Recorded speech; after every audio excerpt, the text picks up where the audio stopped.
Alright. Oof. It's been like, what, three months? Since the last chapter? I'm so sorry about that. Well,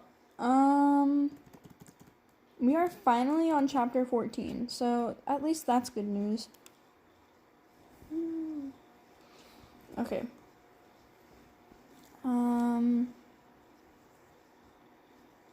Alright, I'm probably gonna wind up splitting this one into 2 parts. So, okay. When they return back to the plane later in the evening, America and Canada get the same speech Peter did before he left the bunker with Denmark. Bring only what you think you'll need. Blankets, food, first aid, that kind of stuff. Leave anything that might weigh you down. Matthew is quick to remind Alfred that no, his Superman action figure is not an essential item, and the two of them begin to make a list of things to bring while Denmark and Peter sort through their items, checking and double-checking to ensure that they don't forget anything. Mostly, though, they are already packed, and while they wait for the other two, Denmark grabs their bag, motions for Peter to follow him to the door of the plane, and proclaims that they are going for a walk. He smiles at Peter's confused expression, and just helps him hoist himself through the opening back outside. We aren't going far, he tells Alfred as he pulls himself through as well. Holler if you need anything. He shuts the door and rearranges the camouflage netting over the crushed metal. Where are we going? Peter asks him. Isn't it getting kind of late to go on a walk? Denmark brushes off his hands. Well, we're not really going for a walk. He turns around to face Peter and smiles again. I just wanted to talk to you about something. Something important? Something important. Peter's heart sinks. At once his mind is going to dark places. Denmark wants to go back on his promise. Denmark wants to prepare him for his death. Denmark wants to put him in charge of things. He bites his lip and looks at his feet. What is it? Earlier, when we were at the flea market, I noticed you were looking at the basketball hoops. Peter blinks. Huh? The hoops. While we were walking through the stalls, you kept looking at them. Do you like basketball? Well, yeah, I guess so. He looks up at Denmark and pauses. He still has a smile on his face, but his stare is dead serious. Why? I was just wondering why you didn't ask if you could throw something through them while we were there. There were plenty of little rocks and stuff you could have used. Peter scrunches up his nose. That's weird. That's what you wanted to talk about? Denmark's eyes bore into his. I'm serious. Why didn't you want to toss something around? Peter looks down at his shoes again. I don't know. Peter. Denmark's voice has an edge of warning to it.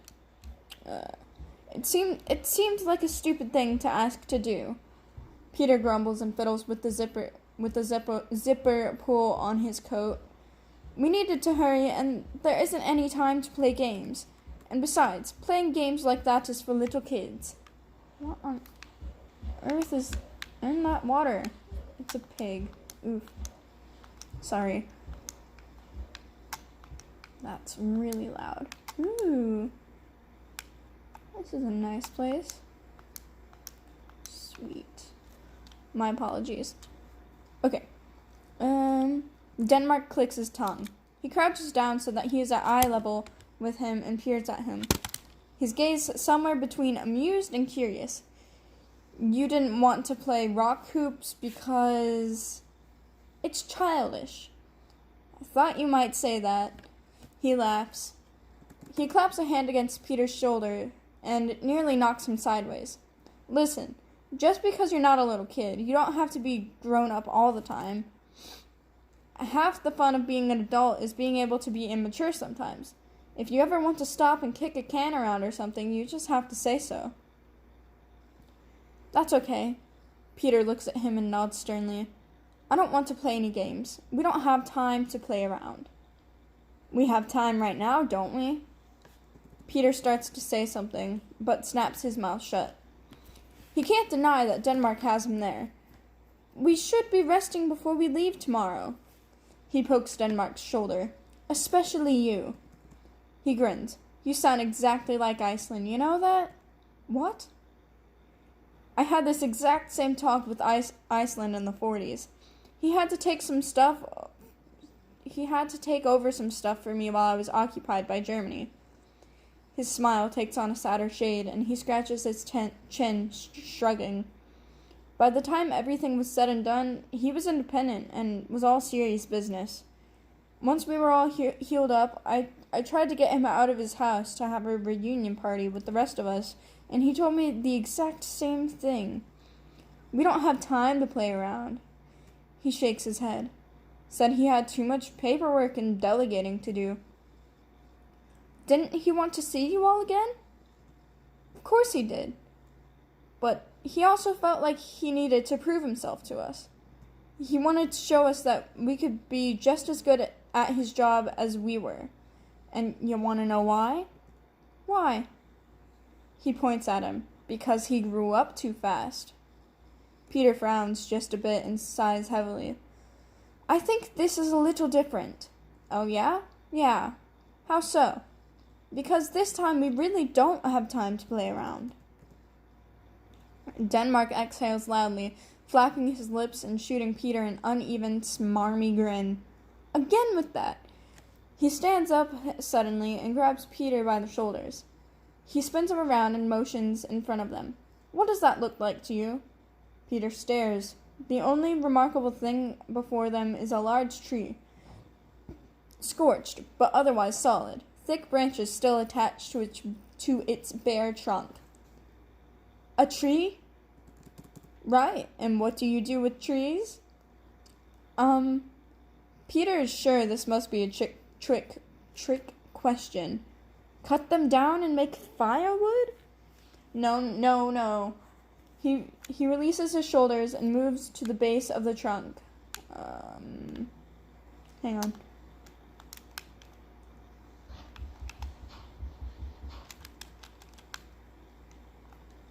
Boom. He drops their bag on top of the dusty roots and stretches his arms above himself, grabbing hold of the lowest branch and hauling himself up with a loud groan. What are you doing? Peter hurries forward. Denmark has absolutely no business dragging himself up the trunk like that. Not while he's coughing up blood every day. Making a point. Denmark grunts and pulls himself up another level. He's about a third of the way up the tall tree. Not terribly high, but enough so that a fall would definitely hurt. Trees, he says and swings his legs over a wide branch, letting his feet dangle in the air while he folds his arms over a smaller limb in front of it, staring down at Peter, out of breath, but grinning mischievously. Are for climbing. Come down there! Come down from there, Peter calls. He plants his hands on his hips and frowns up at him. You're gonna fall! I don't know. Denmark drawls. I'm pretty comfy. Why don't you come up and sit here with me? No, now come on. He leans over the branch and frowns at him. Come on, it's fun. I know, but... Look in the backpack. Denmark interrupts him. I got you a present today. What? Just do it. It's in the front pocket. Peter scowls but moves to unzip the front panel, rummaging around in the deep net until his hand closes around something smooth and bumpy. He draws it out, raising an eyebrow. It's round and made of rubber, covered in little green and purple nubs. He curls his fingers in, and it makes a wheezy, squeaking sound. A dog toy? Right. Peter stares up at him. You got me a dog toy? It was the closest thing I could find to a ball. Now here. He leans over the branch and holds his arms out, linking his hands together and making a bony hoop. I'll make the swishy noise and everything. He deadpans. What are you doing? Being a basketball hoop. What does it look like I'm doing? You're being weird. Hurry up and come down. You're going to hurt yourself. I'll come down if you throw it. Denmark, please. We shouldn't be playing at a time like this. He clamps his hands around the toy. I don't want you to get hurt. Denmark lowers his hands and sighs. Peter, we have a saying back at my place. Enver ar sin egen likes smed. I don't know if I pronounced any of that right. You want to know what it means? Can I pause anything on here? No, I cannot. What? It means that everyone makes their own happiness. You can't just sit around and wait for something good to happen. You have to make it happen yourself, even if it's something as simple as throwing a ball through a hoop. He folds his arms and rests his chin on them. If you want to play and have fun, don't stop to think about whether or not people are going to think it's childish or stupid. It's about what makes you feel good, not them. Well, I know that, but... He pauses. Nobody takes me seriously as it is. So? Nobody takes me seriously either, and I'm older than almost everyone I know. He cocks his head and smiles again. You're still allowed to be a kid sometimes, Peter. If something childish makes you happy, then do it anyway. It's how everyone does. It's how everyone else does it, and I promise you, no one is going to think any less of you for it. Really? Really. He leans forward. Want to know something? Okay. Norway still sleeps with stuffed animals. His eyes widen. Really? Yep, and Iceland likes to play dress up with his puffin. That's why it always has that little tie on. He grins. Burwald likes to knit, but he doesn't tell anyone. You remember that hat and mitten set he gave you for one Christmas that year? He made that? Yep, it took him a week because he couldn't decide on the colors for the yarn. He grins. What about Finland? Tino has a good one too. When he takes his rifles out to clean them, he makes them talk to each other. You know, like how some little girls play with dolls. Like that, except with shit that can blow your face off. He smiles. The point is, all of us do silly stuff because we like to. It's fun, and no matter how bad things get, having fun always should be important. Especially when things are this awful. He holds his arms out again. You wanted to throw something through a hoop. So do it. If you can sink this shot, I'll come down and I won't tell anybody. Really? Really. Peter pauses and weighs his options for a moment. It's embarrassing, and Denmark has the dopiest grin on his face, but his eagerness is infectious. He draws his hand back. It's just to get him out of the tree, he thinks to himself, nothing more. The toy sails through Denmark's arms and bounces against the trunk of the tree. Score! Denmark throws up his hands. There, see? Fun, right? Peter laughs. You're a dork. Yeah, that's what they all say. He sighs and starts to pull back. All right, hang on, I'm coming down. Wait! Denmark looks surprised, and Peter flushes.